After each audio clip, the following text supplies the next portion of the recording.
dentro de la misma palabra Babilonia, Babel, en hebreo significa la confusión.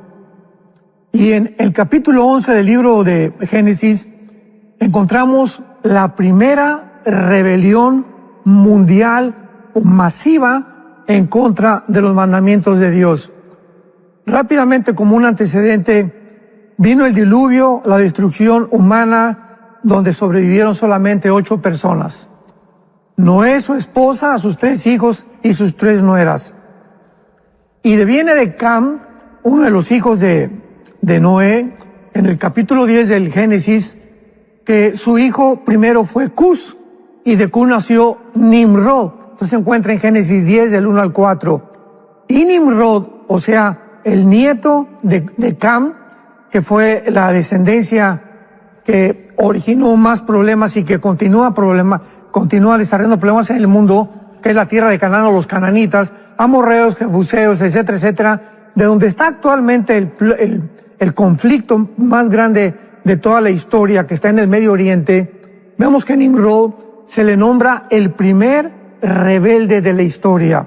Dice en Génesis capítulo 10, versículo 8, y Cus engendra a Nimrod, quien llegó a ser el primer poderoso, el primer Gibor. En el hebreo significa la primera persona que tuvo que sobresalió sobre todos los demás hombres y fue cazador delante de Jehová.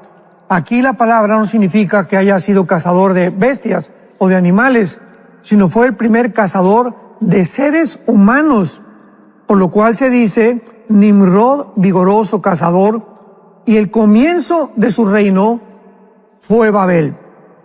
Así que tenemos una estructura muy delineada, muy clara en la Biblia, donde Babel comienza a levantarse el grupo de personas que se opusieron por primera vez de manera masiva, repito, en contra de los mandamientos de Dios. ¿Cuál era la rebelión de este grupo de hombres en el tiempo de Nimrod, que fue el que levantó la torre de Babel en contra de Dios? Bueno, pues Dios le había dicho a Noé en el capítulo 9 después del diluvio: propáguense y fructifiquen por toda la tierra, vayan y llenen toda la tierra. Y se junta por primera vez un grupo de personas dirigidas por Nimrod en la torre de Babel para decir: no, de ninguna manera. Vamos a unirnos, vamos a convergir todos en el mismo pensamiento, vamos a levantar una torre que llegue al cielo, vamos a una ciudad y hagámonos un nombre. ¿Qué es lo que vemos aquí espiritualmente? Porque al venir a la Biblia, pues no solamente veamos las acciones de los seres humanos, sino lo que se encuentra detrás de los seres humanos, que es la dimensión espiritual. Y aquí vemos el plan satánico por toda la historia del ser humano. ¿Cuál es el plan satánico? Que no hubieran varias naciones, que se reunieran todas en un solo grupo, porque a Satanás le conviene dirigir más a un solo hombre que a 200 presidentes que hay actualmente en las naciones en el mundo. Es mucho más fácil influenciar un solo hombre y que ese hombre influencie a todas las demás naciones. Entonces aquí vemos que este plan se va a culminar con la llegada del anticristo. El anticristo, ¿cuál es el plan del anticristo? Un solo gobierno, un solo hombre como líder, una sola religión, un solo poder político, una sola economía, un solo ejército. Así que lo que comienza en Babel va a terminar con el anticristo. Muchos geólogos, paleontólogos y arqueólogos han tratado de precisamente buscar dónde se originó el ser humano y han descrito al África, al continente africano, como el inicio de la raza humana. Es una gran equivocación, desde luego. Esa es la opinión que ellos tienen, porque no hay nada científico ni tampoco genético en esta descripción. Pero la Biblia claramente nos muestra que cuando Dios llama a Abraham, que ya después del diluvio, ahorita estamos situados históricamente a 1500 años desde Adán. Adán sabemos que vivió 930 años, después tuvo a Set, después Set ya vino toda la descendencia, Enoc, Lamec, y después viene Noé, que estamos hablando que a los 500 años Noé tiene a sus 3 hijos. O sea, cuando él comienza en el arca, es cuando comienza el diluvio, y a los 600 años después que Noé tenía ya de edad, vemos nosotros que sus hijos pues ya tenían sus 3 esposas con sus descendientes que nacieron en la nueva tierra. Pero esto es importantísimo porque cuando Dios llama a Abraham, lo llama de Irak, de Ur de los Caldeos. Génesis capítulo 11, capítulo 12. Y cuando vemos que viene de Irak, toda esta zona de la Mesopotamia que acabas de mencionar, que está dividida por 2 ríos, el Tigris y el Éufrates, aparecen en Génesis capítulo 2, donde se encontraba el huerto del Edén. O sea que bíblicamente no hay vuelta de hoja. Sabemos claramente que el origen de la civilización tuvo lugar en el Medio Oriente. Y es importante que así como aparece el río Éufrates desde el principio de la civilización y Babilonia, termina en el Apocalipsis 9, el río Éufrates, donde están atados 4 principados satánicos que van a ser desatados en la tribulación, y Babilonia también. Entonces, cuando vemos nosotros estas características, pues no podemos más que alabar a Dios por la grandeza, la exactitud, la veracidad, los impresionantes detalles de las Sagradas Escrituras, que no se encuentran en el hinduismo, ni en el islam, ni en el budismo, ni en ninguna otra religión, ni en ningún otro libro de los billones de volúmenes de literatura que hay en las bibliotecas. Entonces la Biblia nos describe claramente el origen de la humanidad, y cuando vemos que después del diluvio ya se reúnen, como decíamos anteriormente, masivamente para irse en contra de Dios, es importante que podamos entender el plan que hay detrás, porque en esto tenemos que enfatizar. Es Satanás el que desde el principio de la humanidad ha tratado de destruir la semilla que Dios profetizó en Génesis 3:15. Entonces, toda la Biblia lleva una línea de una semilla. Toda la Biblia está caracterizada genéticamente, porque el Mesías tenía que venir de la semilla de Eva, de la primera mujer que se le llama la madre de las naciones, ¿verdad? Entonces, Eva tenía que ser la progenitora para que pudiera descender de ella la semilla, y tenía que ser un varón el que vendría como Mesías. Entonces, por esta explicación de que José no se podía meter con María, porque la semilla o el cromosoma YX de José estaba infectado. Qué increíble que hace 2000 años la Biblia nos relatara la historia de María y de José, que no podían ellos más que tener una amistad, no se podían reunir sexualmente para que el Mesías naciera de una forma virginal. ¿Y por qué? Porque la Biblia lo explica desde el principio del Génesis, claro, que la semilla de la mujer iba a herir a Satanás, y la semilla de Satanás iba a herir entonces a lastimar al Mesías. Entonces aquí lo encontramos claramente definido. Y otra cosa importante es la siguiente: el capítulo 10 del Génesis no está cronológicamente ordenado con el capítulo 11 del Génesis, porque el capítulo 10 del Génesis es el resultado de la dispersión del capítulo 11. O sea, que el capítulo 10 debería ser el capítulo 11 y el capítulo 11 debería ser el capítulo 10, porque la Torre de Babel es primero, y ya después de esta dispersión que hubo, vinieron entonces las 70 naciones que se encuentran en el capítulo 10. Y lo vemos también en el libro del Apocalipsis. Si vemos a Apocalipsis capítulo 13, ya el anticristo está gobernando. En el capítulo 11 apenas está saliendo la bestia del abismo. En el capítulo 17 ya está gobernando o comenzando a gobernar con las religiones del anticristo. Ni entonces el Apocalipsis, concluimos, tampoco es un libro cronológico ordenado, sino que Dios los ha puesto de esta manera para que nosotros podamos estudiar, investigar y poder acomodar, ordenar las cosas, para que en eso está nuestra responsabilidad.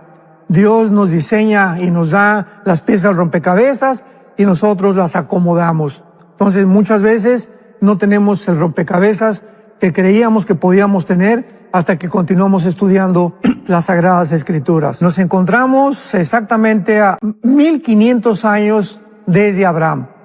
O sea, el diluvio tuvo lugar 1500 años a partir de Adán, perdón. Entonces, de Adán al diluvio, a Noé, estamos con 1500 años de historia.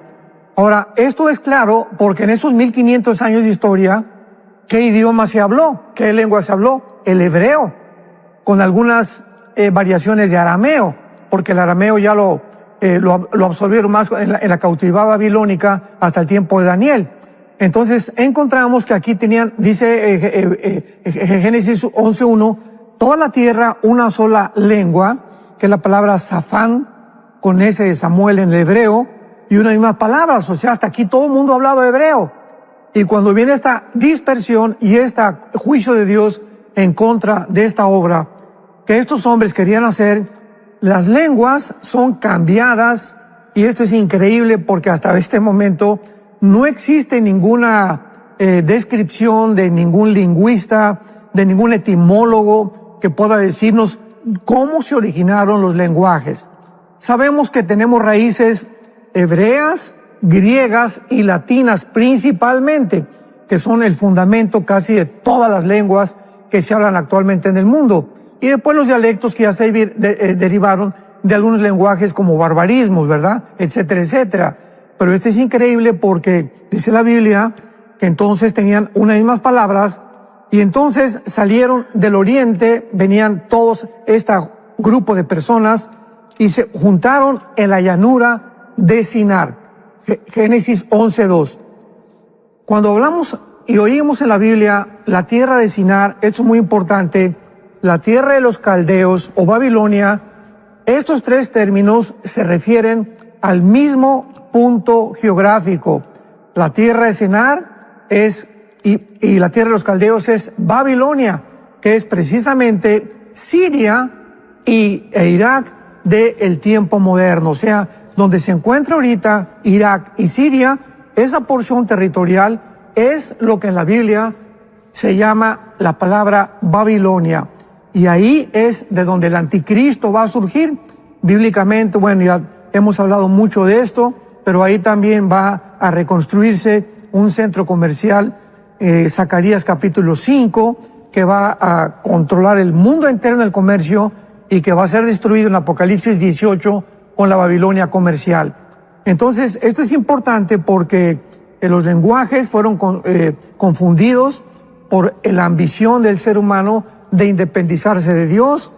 Y es interesante también que los seres humanos en la segunda etapa dijeron, bueno, ¿verdad? Pues es la llanura de Sinar, y de ahí en adelante, durante toda la Biblia, esta zona geográfica es la más importante satánicamente, porque en Apocalipsis 9, cuando viene ya el juicio de las trompetas, vemos que hay 4 ángeles, como mencionábamos, atados junto al río Éufrates, que se encuentra en el área de Babilonia.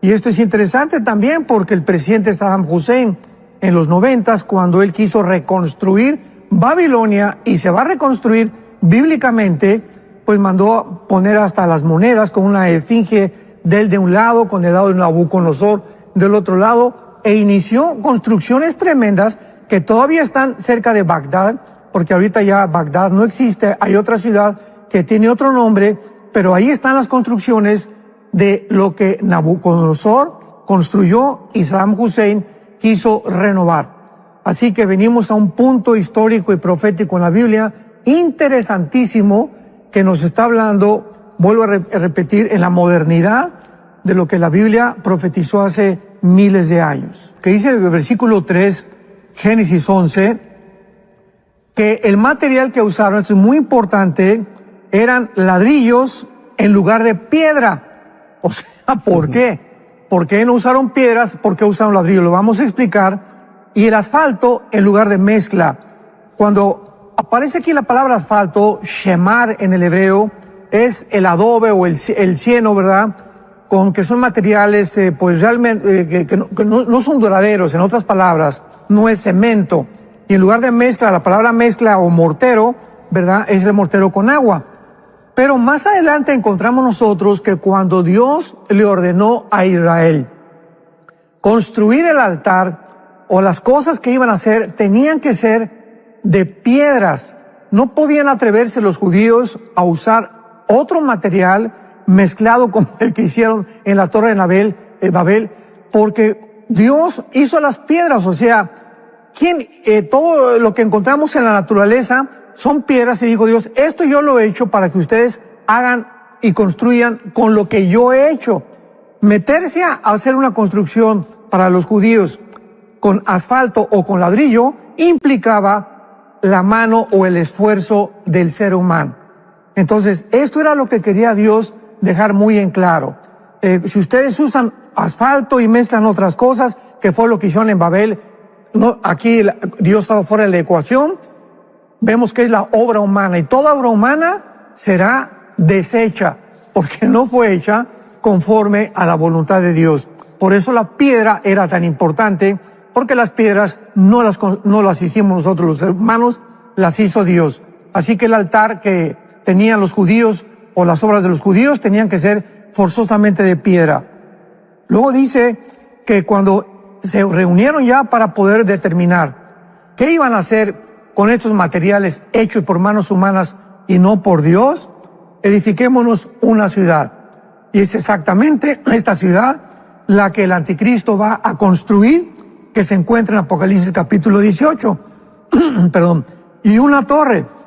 La torre nos habla de una religión. Vámonos al cielo. Por medio de nuestros esfuerzos, vamos a tratar de impedir también que si viene otro diluvio, pues ya no, el diluvio no nos alcance, porque vamos a hacer una torre mucho más alta que el diluvio, para que ya el agua no nos alcance. Este es el propósito de estos hombres. Pero principalmente nos habla, cuando la palabra Babel es confusión, que es lo que implica todas las religiones del mundo. Podemos llamarle como querramos a las religiones del mundo. Todas las religiones fueron inventadas por nosotros. Son métodos que nosotros hemos iniciado para sustituir siempre a Dios. Siempre será todo lo que el hombre haga independiente de Dios. Está sustituyendo, como dice Romanos 1, lo que Dios quería para nosotros. Habiendo conocido a Dios, no le glorificaron como Dios, ni le dimos gracias, y se envanecieron en sus razonamientos, su corazón fue entenebrecido, y profesando ser sabios, el ser humano se convierte en necios. Y este problema lo enfrentó la mujer samaritana. ¿Cómo el Nuevo Testamento explica todo lo que sucede en el Antiguo Testamento? Porque la mujer samaritana, ¿se acuerdan? Juan capítulo 4, era una mujer religiosa, pero llevaba ya 5 maridos. Pero cuando Cristo comienza a platicar con ella, la mujer religiosa, escuchemos con mucha atención, aquí está la clave, le dice a Jesús, bueno, ustedes dicen que en ese templo en Jerusalén y nosotros que acá. ¿Quién tiene entonces la verdad? Y es la pregunta de todos. Oye, ¿qué religión es la verdadera? Los musulmanes dicen que Mahoma, los hindúes que Vishnu, Krishna y Shiva, los budistas dicen que Gautama Buda, etcétera, etcétera. ¿Cómo puedo saber la verdad? Y Jesús le contesta a la mujer samaritana con 2 palabras nada más, deshaciendo lo que es todas las religiones. O sea, ninguna religión te va a ayudar, ni en ninguna religión se encuentra la salvación. La exclusividad de la salvación, le dice Cristo, mujer, créeme a mí. O sea, no creamos ninguna otra religión, ningún otro libro, creámosle a lo que Jesús dijo. Nadie va al Padre si no es por mí. Así que cuando le creemos a Jesús, ¿y dónde está Jesús? Pues en las Sagradas Escrituras.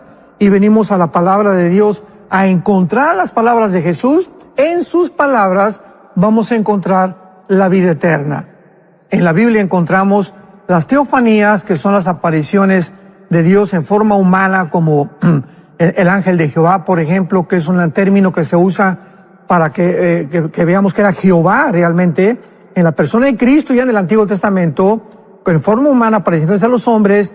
Nos habla Dios de los ojos de Dios, que sus párpados ven, sus ojos examinan.